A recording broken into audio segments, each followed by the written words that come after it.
kalablab, welcome nga naman sa panibagong araw ng buhay ko. Sana na may panoorin nyo hanggang dulo.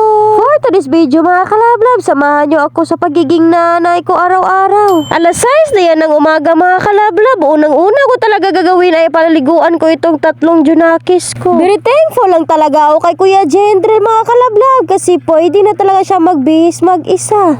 At tamang-tama talaga itong umaga na to mga kalablab, kasi may naglalako dito sa amin na isda. Ito talaga yung nagustuhan ko dito din sa aming lugar, kasi presko mo talaga matitikman yung mga isda. At syempre, mura na din. Akalain mo sa isang plastic ay 100 na, kundi 150, at saka yung pinakamalaki ay 300 na. Oh lala, ang batang laagan, hindi na nakalaan. Nung binihisan ko pa yan siya mga kalablab, ay nagpaalam na yan sa akin, ay may pa-please pa yung nalalaman niyang bata na yan, kasi gustong-gusto talaga niya maglaag doon sa kabilang bahay. Kaya lang, di ko pinapayagan silang lumabas. Nakalabas lang ito si Bibianing, kasi nandito yung mga kapatid ni Papa Tisoy. Pagpasensyahan nyo na yung nakikita nyo mga kalablab. Ang dami ko kasing isasampay sana, pero no choice tayo, kasi may bata talaga tayong babantayan for today's video. Ay, grabe talaga itong bibikulot namin. Nagparag-parag pa para makalabas, oy.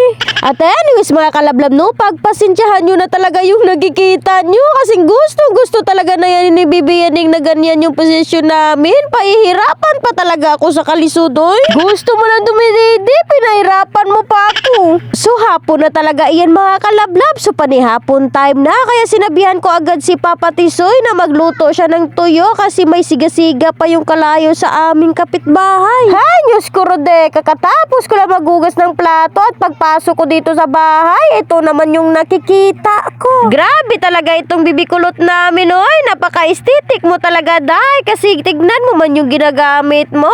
Lip tint man yan, oy, hindi man yan coloring. Ito na talaga ang mangyayari sa atin mga mama, no. Di na talaga tayo magtataka kung palaging ubos yung lip tint natin. Pero no choice tayo mga kalablab, no, ay pasagda na natin iyan, oy.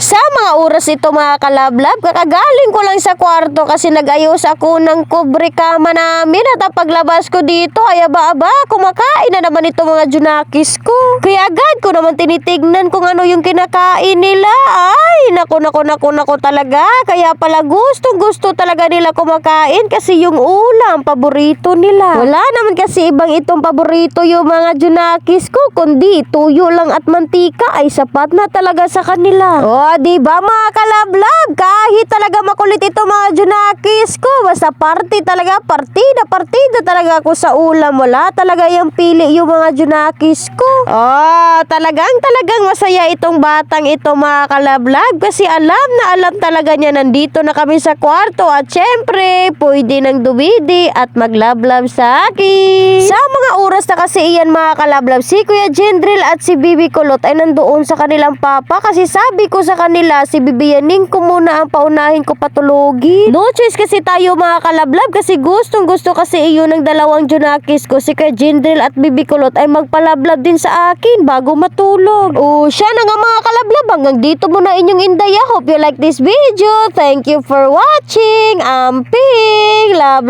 always.